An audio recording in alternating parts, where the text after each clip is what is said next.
رہنما زیادہ آمنے سامنے، بہت سارے الزام تراشیاں بھی ہو رہی ہیں، سپریم کورٹ میں پاناما کا کیس چل رہا ہے، ایسے میں بہت سارے خطوط آتے ہیں. ایک قطری شہزادے کا خط آیا تھا، اس کے بعد ایک خط آیا جس میں یہ کہا گیا کہ ایک شخص کی جانب سے، کاشف مسعود صاحب، ایک پاکستانی برطانوی نژاد پاکستانی کے ایک بیٹے صاحبزادے، انہوں نے یہ کہا کہ مے فیئر کے اپارٹمنٹس لینے میں ان کے والد کے اکاؤنٹ زبردستی استعمال کیے گئے. خالد صاحب، Panama case definitely supreme court میں ہے، وہ معاملہ سپریم کورٹ خود ڈیسائیڈ کرے گی، لیکن نئے نئے پہلو سامنے آ رہے ہیں، نکل کر چیزیں جو ایکسپیکٹ نہیں کی جاتی. آپ کو لگتا ہے یہ ایک پازیٹیو چیز ہوئی کہ پاناما کا مسئلہ سامنے آ گیا، اب عوام کے سامنے معاملہ کھل کر سامنے ہوگا؟ دیکھیے، پاکستان میں جو رہنماؤں کی کرپشن کے قصے تو بڑی دنوں سے جو ہے وہ لوگوں کی زبان پر ہے، اور سن 98 سے اگر آپ دیکھیں، پہلے احتساب کمیشن، پھر نیب میں بے شمار رہنماؤں کے کیس چلتے رہے، کئیوں کو سزائیں بھی ہوئیں، بعد میں معافی بھی ہوئی. تو ایک بات تو اچھی ہے کہ اس وقت پاکستان میں جتنی بڑی پارٹیاں ہیں ان کے کرپشن کے کیس تو اب عوام کے سامنے ہیں. اور پہلے یہ کرپشن کا الزام میں نے پہلے بھی کبھی کہا تھا زیادہ پیپلز پارٹی پہ لگا کرتا تھا. اب خواہ وہ مسلم لیگ این ہو، نیب ہو، JUIF ہو، MQM ہو، تمام جماعتوں پر کرپشن کے کھل کے الزام لگتے ہیں، اور لوگوں میں ایک اس لحاظ سے تھوڑی سی مایوسی بھی ہے. جہاں تک پاناما کیس کا ذکر آپ نے کیا، یقیناً وہ بہت دلچسپ کیس بن کر سپریم کورٹ کے سامنے آ رہا ہے، اور اس میں یہ بات تو ظاہر ہے کہ ایک حکمران خاندان ہے جس کے دوسرے ملکوں میں اثاثے ہیں، کئی جگہوں سے پیسے جو ہیں وہ گئے، کچھ کیا کہیں بالکل لیگلی گئے، کچھ کا پتہ نہیں ہے. الزامات PTI پہ بھی لگے ہیں، ان کی بھی کئی چیزیں جو ہیں وہ سامنے آ رہی ہیں. تو لوگوں کے جو نظریات ہیں لیڈروں کے بارے میں وہ تو بڑے مشکوک ہو گئے ہیں. صحیح. لیکن میرے خیال دیکھنا یہ کورٹ یہ دیکھے گی کہ یہ معاملہ کیا صرف قانون کا ہے یا کرپشن کا ہے یا بین الاقوامی کرپشن کا ہے. کیا وہ پاناما میں جائیں تو یہ تو نیچرلی کورٹ کا اختیار ہے، ہم اس پہ بات نہیں کر سکتے. کیا کورٹ اس کے اوپر ایک پارٹی کو چھوڑے گی، ایک پارٹی کو جو ہے کنوکٹ کرے گی، کمیشن کو سونپ دے گی، معاملہ لمبا معاملہ ہوگا. یہ تمام چیزیں تو اس وقت جو ہے نہیں کہی جا سکتی. لیکن ایک بات مسلمہ ہے کہ کرپشن کے جو قصے ہیں وہ لوگوں کی زبان پہ آئیں گے، اگلے الیکشن تک اس پہ باتیں ہوتی رہیں گی. اور اگر کورٹ نے ایسا فیصلہ دے دیا جس میں ایک شخص ایک پارٹی پہ الزام آ گیا تو پھر یہ الیکشن میں بہت بڑا ایشو بنے گا. اور اگر کل کو کہیں سے اور کوئی بات شامل ہو گئی تو پھر یہ الیکشن کی فضا بدل جائے گی. خالد صاحب، یہاں ایسا کبھی ہوا کہ کرپشن کے کسی پہ الزامات لگے؟ سوئس اکاؤنٹس کا پاکستانی عوام کو بڑے عرصے سے پتہ ہے، سب کو معلوم ہے کہ کون کون سے رہنماؤں پر الزام ہے کہ ان کے اکاؤنٹ سوئس بینکس میں موجود ہیں. ایسے میں الیکشنز پر کبھی اس چیز کا فرق پڑا یا ہماری عوام نے کچھ اس چیز کا رد عمل ظاہر کیا اپنے ووٹس کے ذریعے؟ براہ راست تو آپ کے سوال کا جواب نفی میں ہے. پاکستان کی عوام نے بہت کم لیڈروں کو رد کیا ہے اس بنا پر کہ ان کی کرپشن کے قصے سامنے آئے ہیں. آج کل ساؤتھ کوریا کی پریزیڈنٹ کا یہی مسئلہ چلا ہوا ہے، اس نے کہا میں استعفیٰ دینے کو تیار ہوں. برازیل کی پریزیڈنٹ نے استعفیٰ دیا تھا، اور کئی ملکوں میں ایسا ہوا ہے. پاکستان میں پچھلا جو الیکشن 2013 کا تھا اس میں پیپلز پارٹی نے مار کھائی اپنی کارکردگی کی بنیاد پر کہ وہ ڈیلیور نہیں کر سکے. مسلم لیگ این کو پنجاب میں فتح حاصل ہوئی، لوگوں کے نزدیک ان کی کارکردگی بہتر تھی. مجھے یاد ہے 2008 کا جب الیکشن ہوا جس میں جنرل مشرف ابھی تک صدر تھے، اس وقت میں ریٹائر ہو گیا تھا لیکن اس سے پہلے میں اس حکومت کا حصہ تھا. اس وقت ایک بہت بڑا مسئلہ جو یہ عدلیہ کی برطرفی کا ہوا، بے نظیر صاحبہ کی شہادت کا ہوا، اس کی وجہ سے الیکشن میں ایک بڑی جذباتیت آئی. تو جو اگلا الیکشن ہوگا کیا وہ کارکردگی کی بنیاد پر ہوگا، کیا وہ کرپشن کی بنیاد پر ہوگا، یا آپ دیکھیں جو امریکہ میں الیکشن ہوا ہے اس دفعہ، وہاں جو سفید فام لوگ ہیں انہوں نے یہ کہا جناب کہ آپ بڑی باتیں کرتے ہیں، ہماری حالت نہیں بدلی، ہم اس ترقی میں ہمیں حصہ نہیں ملا.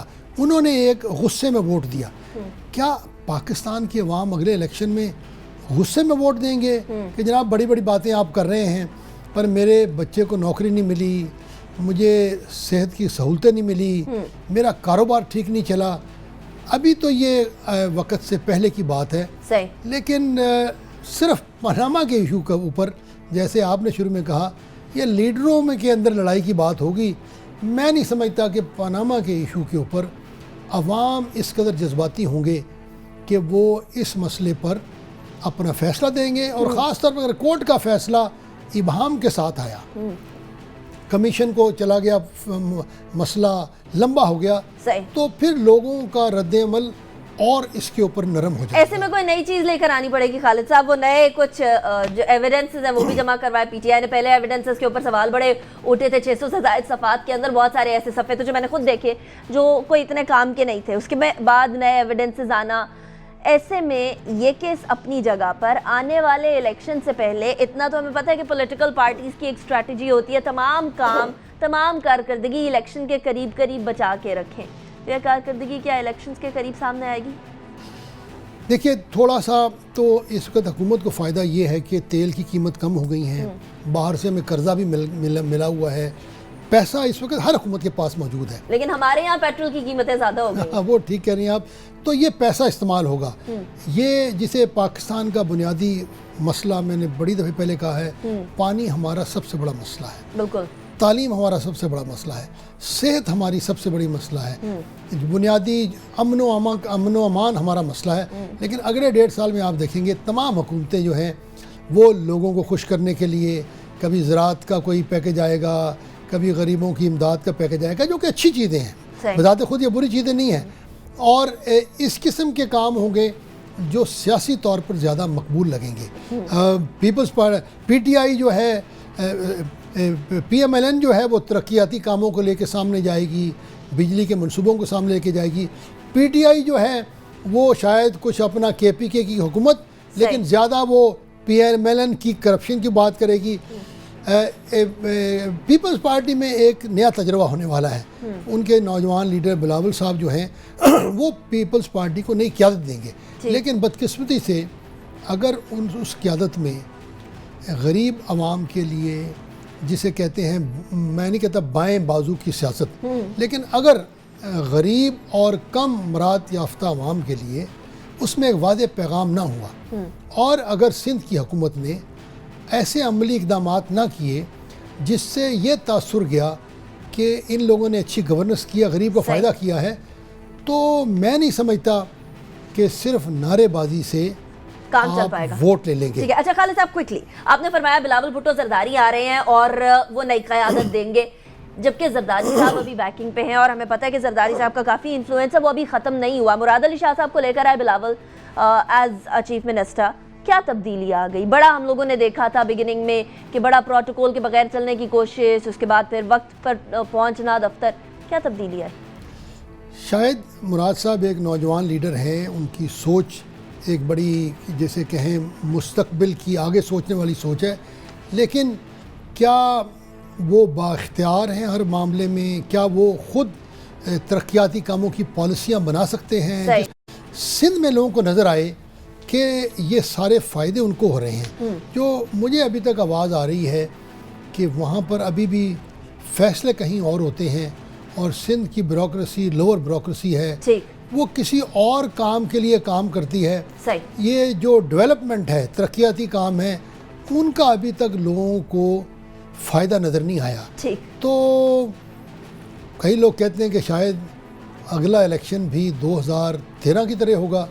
کئی لوگ کہتے ہیں نہیں, اگر الیکشن امریکہ میں مختلف ہو سکتا ہے تو پاکستان میں بھی مختلف ہو سکتا ہے. چلیں غازی صاحب, یہ تو آنے والے الیکشن میں پتہ چلے گا مختلف ہوگا, یا وہ عوام وہی کام کریں گے کہ قریب قریب جس نے فیور کر دی یا جس نے پھر ترقیاتی کام کر دیا اسی کو ووٹ مل جائے گا, یا پھر پوری 5 سال کی کارکردگی عوام دیکھ کر جج کریں گے. بریک کی طرف جائیں گے, بریک کے بعد شو کو کنٹینیو کریں گے.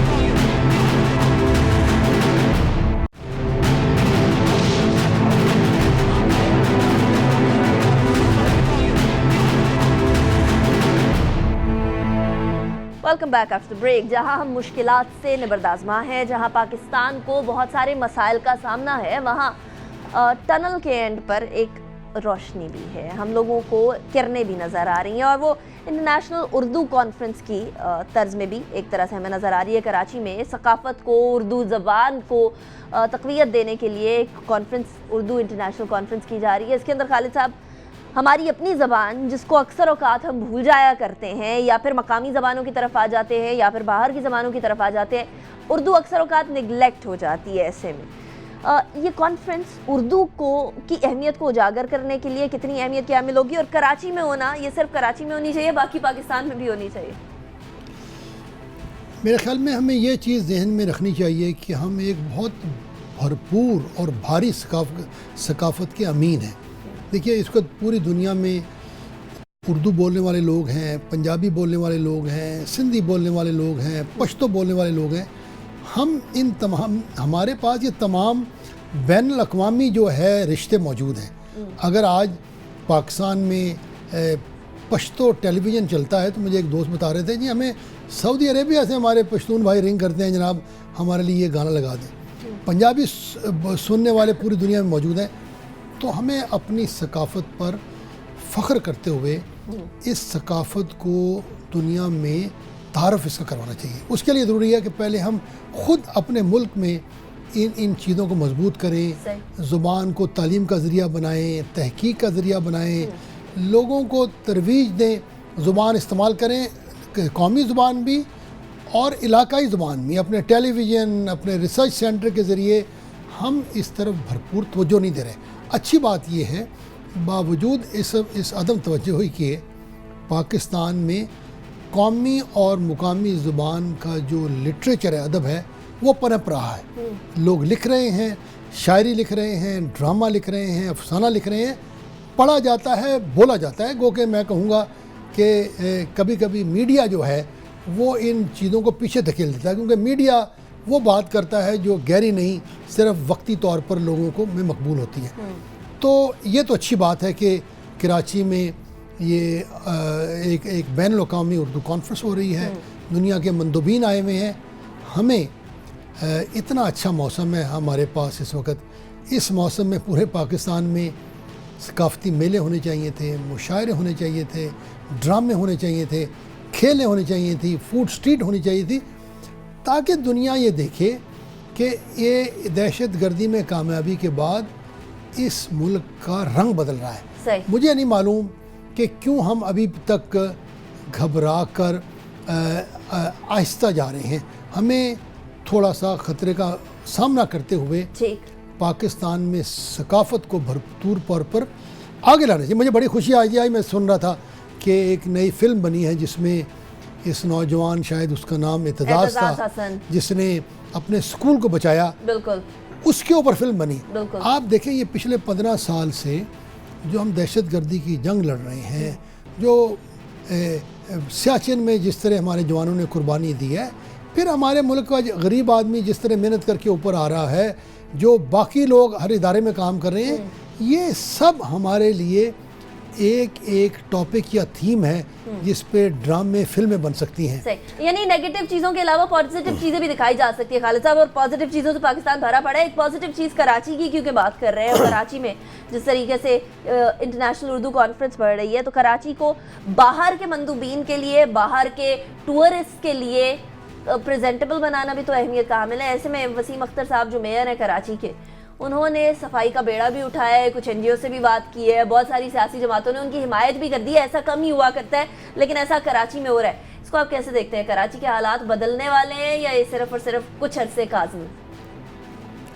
میں سمجھتا ہوں یہ جو جس رخ کی طرف آپ نے اشارہ کیا کہ چیف منسٹر نے بھی کہا ہے کہ وہ میئر کے جو صفائی کی مشن ہے اس میں شریک ہونا چاہتے ہیں, اچھی بات ہے. لیکن ہمیں دیکھنا یہ ہوگا کہ پاکستان کی بہت ساری سیاست جو ہے وہ بیان بازی اور ٹی وی کے بیانات کی سیاست ہے, اور لوگ سمجھتے ہیں کہ ٹی وی پہ مناظرے اور مکالمے کے ذریعے سیاست اختتام کو پہنچتی ہے. ہم نے دیکھنا یہ ہے کہ ان ساری چیزوں کا زمین پہ کیا اثر پڑتا ہے, اور نہ صرف کراچی یا لاہور جیسے بڑے شہر میں, بلکہ ہمیں یہ بھی دیکھنا ہے کہ حافظ آباد میں یا کراچی کے چھوٹے ڈاڈو جیسے شہر میں ان تمام چیزوں پہ کیا اثر پڑتا ہے.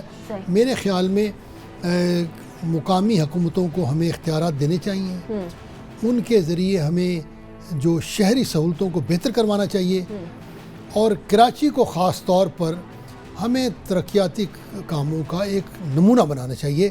اگر پیپلز پارٹی اور MQM مل کر اس میں کامیاب ہوتی ہے تو اگلے الیکشن میں ان کے لیے یہ ایک بہت بڑا ووٹ لینے کا ذریعہ بن سکتا ہے. لیکن دیکھنا پڑے گا, کیونکہ ان کاموں کے لیے محنت بھی چاہیے اور ہمت بھی چاہیے, ول چاہیے. خالد صاحب, اگر آپ کہہ رہے ہیں پیپلز پارٹی اور MQM مل کر کام کر جاتی ہے, اگر انہوں نے کام کرنا ہوتا تو پچھلے 8 سال 9 سال جو گزرے یہ کیا کافی نہیں تھے کام کرنے کے لیے؟ اگر مل کر کام کر رہے تھے تو بالکل آپ نے ٹھیک کہا کہ جیسے میں نے پہلے بھی آپ سے عرض کیا کہ جو لوگوں کو حکومت کرنے کا موقع ملا لوگ اس کو پرکھیں گے, اور جو 2013 کا الیکشن ہوا تھا اس میں پیپلز پارٹی کی جو ناکامی تھی اس کی ان کی کارکردگی تھی. اس دفعہ گو کہ لگتا ہے ایسے ہے کہ شاید وفاقی حکومت اور پیپلز پارٹی اپنے اپنے علاقے میں جیتنے کے لیے دوسروں کو تنگ نہ کریں, لیکن اگر تحریک انصاف نے اور مسلم لیگ N نے یہ فیصلہ کر لیا کہ وہ اپنے مشن کو لے کر سندھ میں جائیں گے, اور سندھ کی حکومت نے لوگوں کی توقعات پہ نہ اتری, اگر سندھ کی حکومت ان کو سیاسی طور پر نقصان پہنچ سکتا ہے. صحیح. اور دیکھیے یہ بہت کون سوچ سکتا تھا کہ پنجاب میں پیپلز پارٹی اس طرح جو ہے وہ ناکام ہوگی, ANP فرنٹیئر میں اتنی محدود ہو جائے گی. تو جہاں پر ہم سمجھتے ہیں کہ ہماری رسمی سیاست ہے وہاں پر پاکستان کا جو ایک عام شہری ہے وہ بہت سمجھدار بھی ہے, اور وہ پہچانتا ہے کہ کون ملک اور اس کے لیے بہتری کا کام کر رہا ہے, اور اس کو اگر صحیح جسے کہتے ہیں آپشن ملے, اس کو ایک موقع ملے, تو وہ اپنے صحیح انتخاب کا حق جو ہے وہ یقیناً بڑے مضبوط طور پر استعمال کرے گا. صحیح, ٹھیک ہے. جنرل صاحب خالد مقبول صاحب بہت شکریہ آپ نے جوائن کیا. ناظرین, جہاں دیا جائے پاکستانی عوام کو جس کی بات کی, وہ ووٹ کا استعمال تو کریں گے لیکن دیکھیں گے کہ کتنے ذمہ داری سے کریں گے, کیونکہ آنے والے وقتوں میں اب جیسے جیسے الیکشنز قریب آ رہے ہیں تمام سیاسی جماعتوں کی کارکردگی بھی ہمیں بہتر نظر آئے گی, تیز نظر آئے گی, اور کام بھی ہمیں بہت نظر آئیں گے, چاہے وہ آپ کے اپنے علاقے کے MNA MPAs ہوں یا پھر بڑی پوری ملک کی سطح پر کام ہم لوگوں کو تیزی سے نظر آئیں گے. لیکن کیا ہم پورے پچھلے 5 سال کی کارکردگی کو بھول کر صرف اور صرف اگلے 1 سال 1.5 سال کی بات کریں گے, یا پھر واقعی میں پورے ٹینیو کو دیکھیں گے؟ آنے والے وقتوں میں پتہ چل جائے گا. پاکستان بہت سارے چیلنجز سے نبردآزما ہے, ایسے میں ان کا سدباب کرنا انتہائی اہمیت کا حامل ہے, اور آنے والے وقتوں میں سیاسی صورتحال, سیکیورٹی صورتحال اور سول ملٹری تعلقات یہ اس بات کا جواب بھی دے دیں گے کہ پاکستان کس سمت میں جا رہا ہے. ہمارے آج کے شو سے اتنا ہی. ہمیں فیڈ بیک ضرور دیجیے گا. زیر بحث کے نام سے فیس بک, ٹویٹر دونوں پر موجود ہے. اپنا بہت خیال رکھیے گا. پاکستان اور پاکستانیوں کے لیے دعا گو رہیے. Have a nice weekend. اللہ حافظ.